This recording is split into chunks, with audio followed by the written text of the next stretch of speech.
Hey, welcome to Steve Davis Show. Special guest today is Mark Bunker, the head basketball coach at Western New Mexico, boys basketball coach or men's basketball coach. And hey, Mark, first of all, I just want to, what a great weekend. I know it didn't come out exactly the way you wanted to, but I tell you, you beat Western Texas, Western A&M. I mean, so what a West Texas way, and I should know that because I'm from Clovis, New Mexico. So, Yeah. but I tell you what a battle.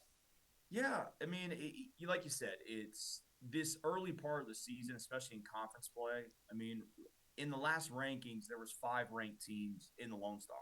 We've played four of them already. That to get another weekend of a West Texas A&M team that was ranked, Eastern New Mexico that was ranked, already played St. Edwards and St. Mary's that were ranked. That to come out with splits, sure you want to get greedy and get both of them, but yeah, I'm pretty happy with how it went. Yeah. Well, I tell you, a remarkable start of the season this year, and the reason I say that, it's you had one home game during that stretch. Actually, Mm-hmm. now you've had three home games, but at that Yeah. before this weekend, you've only had one home game. And speak on that, and speak on your players and your team for that's just really hard to do, and it was Mhm. in tough places, like you said. They were a couple of those teams were nationally ranked too. Yeah. Every year, I mean, every coach in the country is trying to build the schedule as best they can. And what ended up happening is, that very first weekend, for example, we always do a crossover challenge with the RMAC. And just so happened that Portales, Eastern New Mexico, was hosting that weekend. So, first two games of the year, you're at a neutral site, you're on the road. Then every year I've gone up to Durango with Fort Lewis, and we did two games up there. And then I wanted to play only Division II teams and only teams in our region. I didn't want to schedule a non NCAA team. I wanted to make sure that every single game that we played counted. And it's hard to get games out here in Silver City. I mean, it just is, to get guys to come down to us. So some of it was, hey, Colorado Christian, let's do a home and home. Well, we went to their place this year. They'll return the favor next year, but it was tough. And then same thing with New Mexico Highlands, and we even have another one with Sol Ross down the stretch where, and it makes it hard, it makes it challenging. But I think that early part going 8-2, with that early part of the season, with nine of those first 10 being on the road, those first nine being on the road, and we were 7-2 in that stretch. It shows how resilient the guys are. It shows how locked in they are. And we talk about controllables of what can we control. We can't control the officials. We can't control, you know, how the other team's going to defend us. We can't really control whether the shots go in or not. But I feel like we can always control defense. We can always control how hard we play. We can always control those kind of things. And, you know, coaches better than I am have always said, defense will travel. That's the one thing you can hang your hat on, that if you have a good defense, it'll travel. And that's what we've been really good about, is that we try to turn our defense into offense. We have a bunch of guys that care about defending, that care about getting stops. And, that's what's made us so good on the road early. Well, I'll tell you, it made you look good on at home, against West Texas A&M. I mean, you had seven straight stops and only two free throws scored during Yeah. that time, and you were down like 10 with 3:50 going the game. Mhm. And you talk about resiliency and toughness and all the good things that you want to deal with. Those guys could have went the other way, and they just battled right back in. No, for sure. And, is our team more talented than it was last year or maybe 2 years ago? I do think so. I think we're a little more talented. I don't think it's a crazy amount of like, man, we got so many more better players and things like that. I do think we have guys that want to win more. That, we can throw out all the buzzwords like team culture and team chemistry and things like that, but those things really do matter. The guys like being here, the guys like playing here, the guys like playing for each other. So when we do get into tough situations, when we're, down 8, down 10, down 12, maybe a few foul calls didn't go our way, maybe a few shots didn't fall for us, the guys just kind of dig in a little deeper because they love playing for each other. That And since we've done it a few times now, whether it was with St. Edwards on the road or like you said, West Texas the other night, where maybe we've been down 6 or down 8 or down 10 and came all the way back, hey, we know, hey, as long as we're within striking distance, we can find a way. So that's what I'm happy about with this group, that we'll make the winning plays when they matter. And, I'm pretty excited about what they can continue to keep doing. Well, and you can help me out a little bit, but you got a new team. I mean, you got a lot of new players, and that's what is even more remarkable about this year, that a Cinderella year or whatever you want to say, is because Yeah. it's a new group of guys coming in, and to start on the road and to have that success, and like you said, truthfully, you said it, they get along. I mean, I picked that up just in the 2 days I was there, and then also watching went up at Highlands when you played at Highlands. I got to talk to a lot of the players after the game, after you beat Highlands, which is a hard place to win at. Mm-hmm. You've had a good success there, though. So especially when I'm around, it seems like you always have a good win.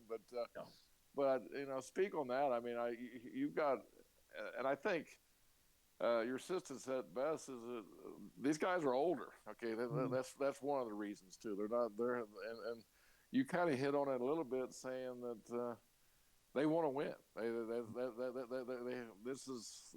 They get it. This is maybe their last stop or whatever, and whatever you've done in your coaching staff, and even Western at the University of Western, is they're bought in, and you can tell it from all the way to the first player to the last player. Yeah, I think you said it exactly right, that we do have a lot of new guys to the program. A lot of them aren't new to me. That I've been pretty lucky that I had a really good junior college job out in Scottsdale, Arizona. I was the head coach for 9 years. I have tapped into that resource. I really have. And some of these guys may not have played at Western before, but a couple of them played for me at Scottsdale Community College. So I'm very familiar with them. I know what they bring, things like that. Guys like Tanner Possel, who's new, but he played for me at Scottsdale. Isaiah Brody played for me at Scottsdale. Carson Kelly played for me at Scottsdale on a nationally ranked junior college team. Guys like Andre Harris played at Chandler Gilbert Community College, which was one of our rivals out there, for a coach that I played for. So, I will tap into my Arizona roots a lot, because they've done right by me, and I'll tap into that kind of Southwestern connection, whether it's New Mexico kids, Arizona kids, because it shows they can play at this level and they do well. And then when you have 7 guys, like I said, I have 7 Arizona guys that grew up playing high school together, pickup games together, AAU, club basketball. They all are very familiar with each other. I mean, you know as well as I do, the basketball world is such a small world that they all are already connected even before they get here. So even though they may not have all been on the same team before, they're all very familiar with each other. So that's what's really helped us, to kind of bring in like-minded guys from the same areas, guys that have the same kind of backgrounds, and then, like you said, get a little older. There's no secret. We had a bunch of guys that are 22, 23, sometimes 24 years old. With the transfer portal, with the eligibility and things like that, the way it's going, I'm going to take advantage of that from time to time and get guys that are a little bit older. And at the NCAA Division II level, you got to get a little creative. Andre Harris didn't play basketball last year. He's a year removed. Isaiah Brody hadn't played basketball for 2 years. He's 2 years. Carson Kelly last year was a year removed.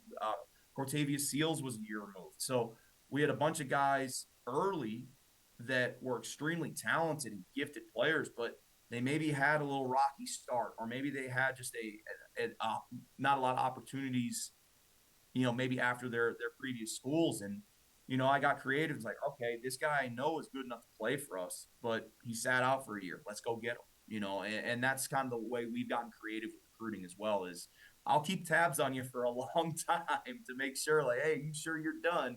Because if you got a little more gas in that tank, I'm going to try to find it. Well, I'll tell you what, we're going to go to the Everguard Roofing and Solar Top 10 Plays of the Week and come back and talk more Western New Mexico basketball.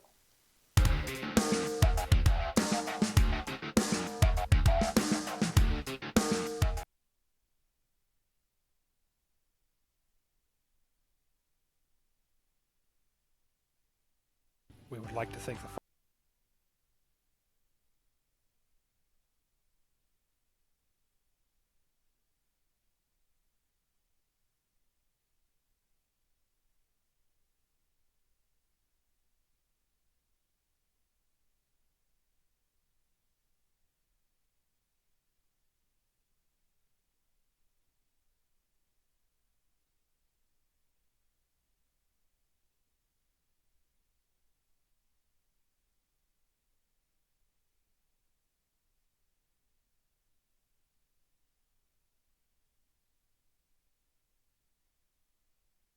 We would like to thank the following sponsors for making this broadcast possible. For over 20 years, Everguard Roofing and Solar has been committed to customer service. Locally owned and operated, Everguard offers both commercial and residential roofing and solar services. For more info, please call 505-821-9543. Everguard Roofing and Solar are proud supporters of ProView Sports Network and New Mexico Youth Athletics. Burrito Express is proud to announce that we're the official burrito spot of ProView Networks. Since 1982, with 6 locations serving Albuquerque, Rio Rancho, and Roswell, the question is, red or green? Let's go to the burrito. Visit letsgototheburrito.com and order now.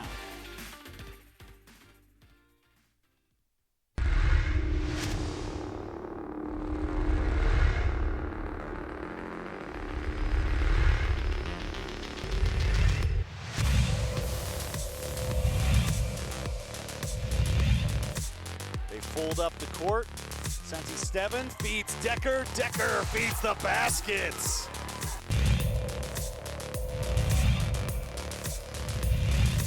Blake's on him. Steps up for the tie. He's got it. Dylan Lansing, 29 points.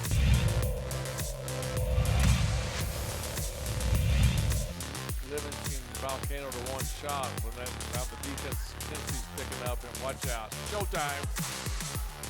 Boom! Goes David Lund.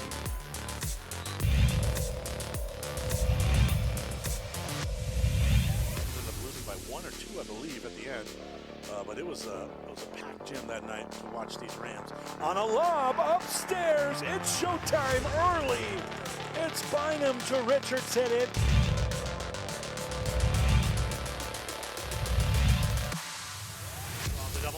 To Friends. Wow! For 3! Rips the cords! Sachivi! 11-12 games on their schedule. Not the Rams. Ahead of the pack to Moomin. Omer with a 2-hand hammer! That got the fans going right now.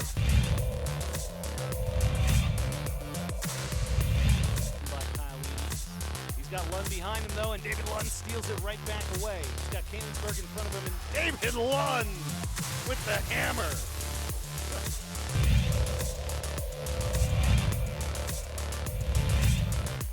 Last heat. 1-2. Here it is. Gotta get it up for the lead. He's buried it! Christopher Justice from the Rams Athletic Center logo.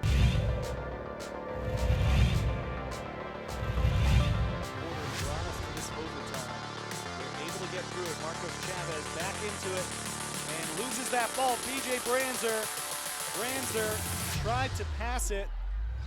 Oh, this is some Globetrotter stuff right there.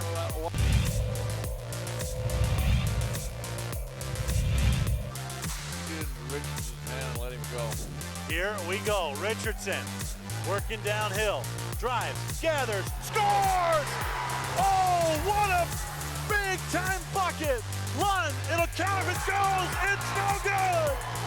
And the Rio Rancho Rams win it on a Caden Richardson layup. We're 8-0. We're only 8 games in, and this team's going to get better. That's the fun part.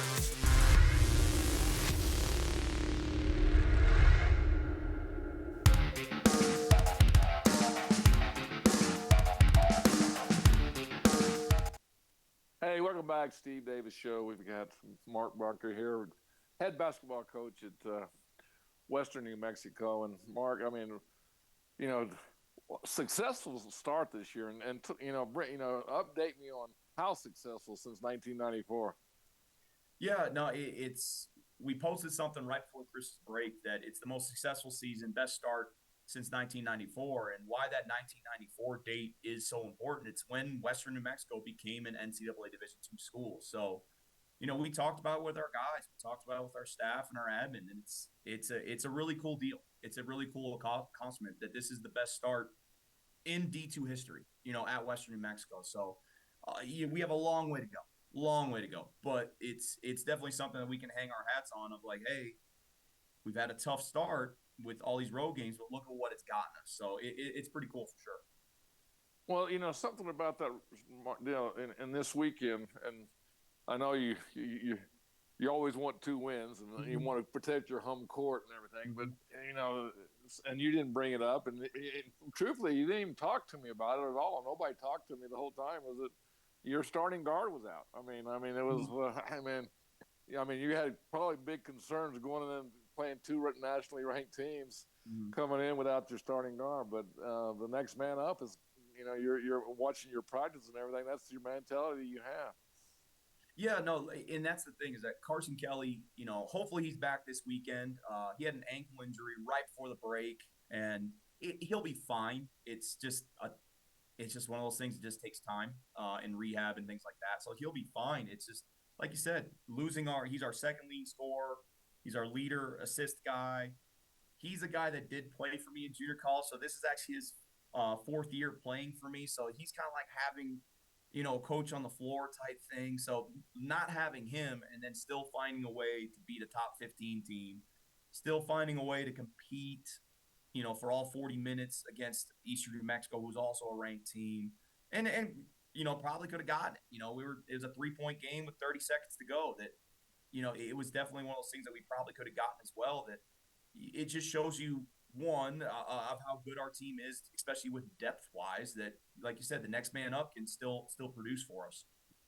No, and that was the way, like I said, I saw in practice. I mean, it was just like everybody's right there, and you made a great statement. I did listen to your speech in the pregame, but you made a great statement that really stuck with me. Was that Eastern, they recruit similar players. They may just not have the name, so they come off the bench. You better be ready for them because they're similar in talent, similar in size, and they don't drop off. And yeah, you can almost say that about your team. I mean, you got parts that come in off the bench that you don't drop off in scoring production or rebounds or defense or anything like that. And sometimes you might even be tougher when Brown comes in there. What a great job he did against Williams. I think he may have even surprised you. Maybe you not, but he just shut him down. So yeah, I think you said exactly right. That I think that's just with time. We obviously year 1 for us, we got the job a little late. We had to bring in an entire new roster, and we're just kind of plucking guys from everywhere. And no surprise, we didn't have a lot of success in year 1 over here. Year 2, we had 6 season-ending injuries. That year, unfortunately, didn't go the way we wanted to either. But with that, we kind of figured out with time of, all right, what works in this league? What works for what we want to do? And we recruited to that. And I think Davin Vo at Eastern has done the exact same thing of like, he's found a group of guys that works well for him, and he's recruited to that. And hats off to him. They, like you said, when they make substitutions or maybe a guy gets in foul trouble, nothing changes that much. That they might even get better. Like you said, same thing for us. When Nono Brown comes in, our defense gets a little better, and he's a true freshman. So you never quite know what a freshman's going to be able to bring because they're young and inexperienced. But Nono plays so hard, and he's always been a great defender. And he's a winner. And he was a Perry High School kid out in Chandler, Arizona. He won 4 straight 6A state championship games.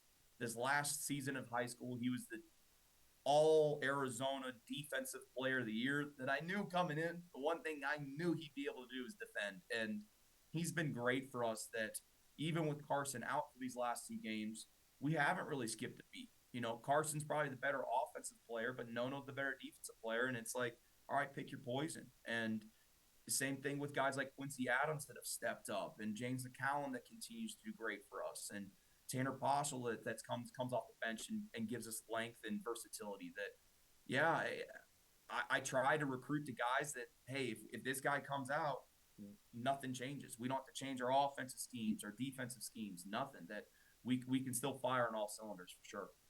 Well, we're going to take another break. Then we're going to come talk about this next week and your thoughts of the season.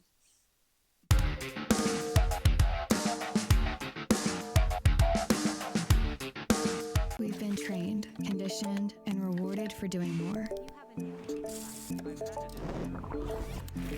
But people weren't designed for all that doing.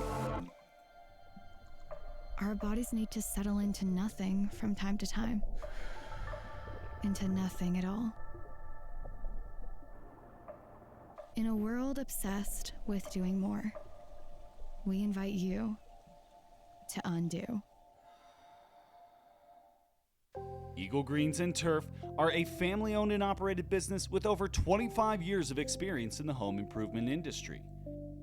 They are your exclusive dealer of celebrity green synthetic putting greens and artificial turf. They also have artificial turf that is specifically designed for your pets. Eagle Greens and Turf are proud sponsors of ProView Networks and can make your lawn green all year long at 505-273-2744. International Protective Services is a proud supporter of ProView Sports and New Mexico Youth Athletics. IPS provides residential and commercial security services in the Albuquerque metro area. For more info, please call 505-897-2420 or visit internationalprotectiveservice.com. Don't sacrifice quality and flavor when you're in a hurry. Golden Pride offers ribs, fried chicken, red and green chili breakfast burritos, and frontier sweet rolls. 4 great locations, or visit us online at goldenprideabq.com. Golden Pride Barbecue Chicken and Ribs are proud supporters of ProView Sports.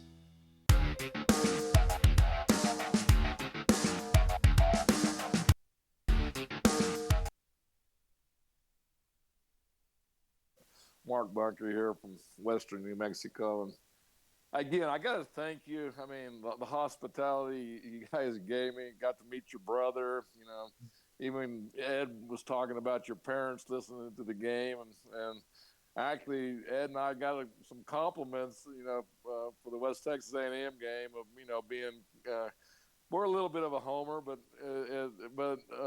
was, you know, good to bring in the positive the other team was doing and what they were doing to you and how they were, you know, I think I just love, you know, for me, from a broadcaster, you know, I really don't care who plays. Really, I don't. I just want to see a close game. I want to see. Good game. I want to see what y'all do in the huddle, and then I try to say what I would do in the huddle and see if I'm right with what, you know, what your thoughts were in the huddle, and then also see if you know, a play can be made that, you know, the athlete takes over. You know, I don't want to see a bad call. I want to see an athlete, you know, and I think I made an impact on you is when you know, y'all beat Highland on the last second shot. I mean, that was.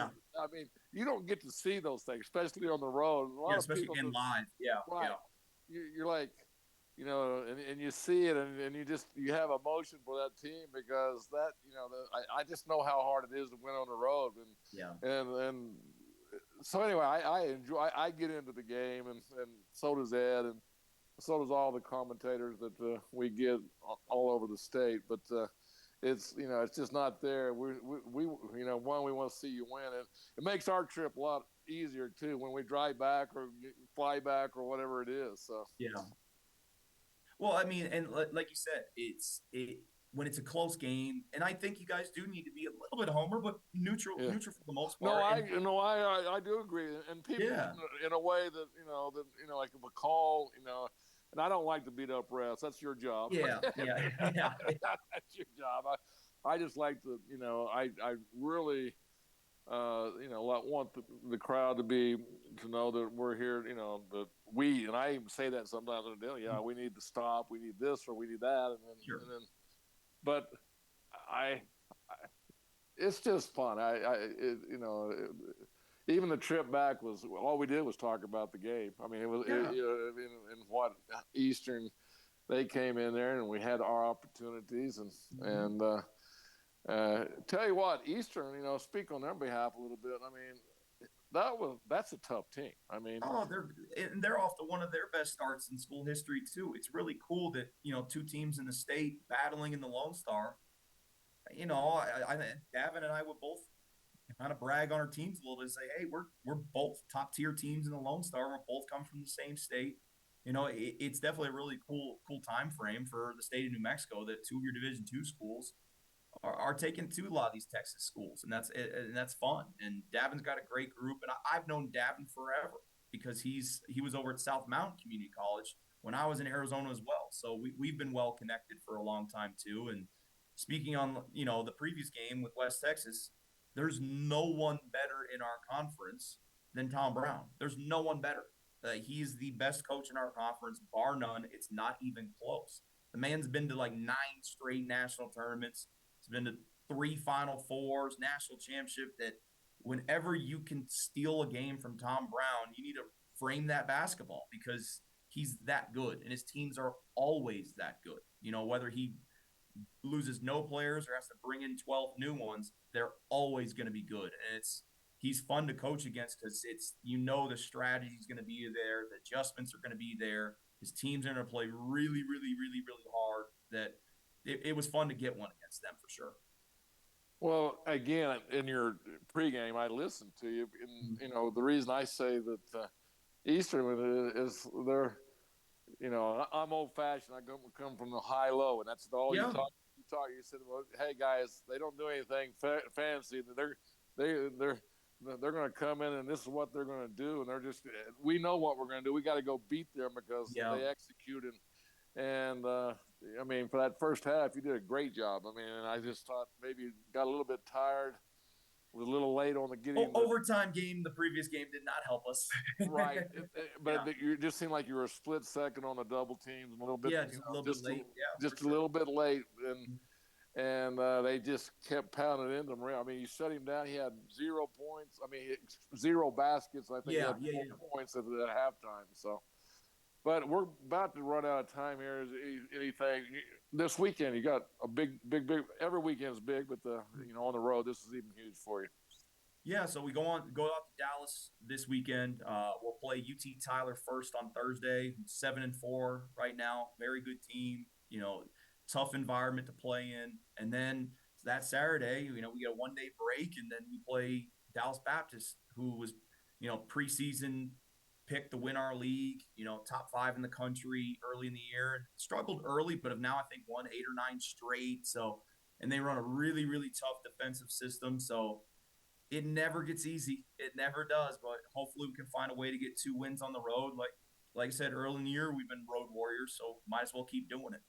Well, Mark, hey, show's coming in. I appreciate your time. Thank you again for this weekend, and good luck to you, and I'll see you soon. Definitely. Thank you. Thank you for having us on. Thanks for coming down, and thanks for supporting our program. Thank you.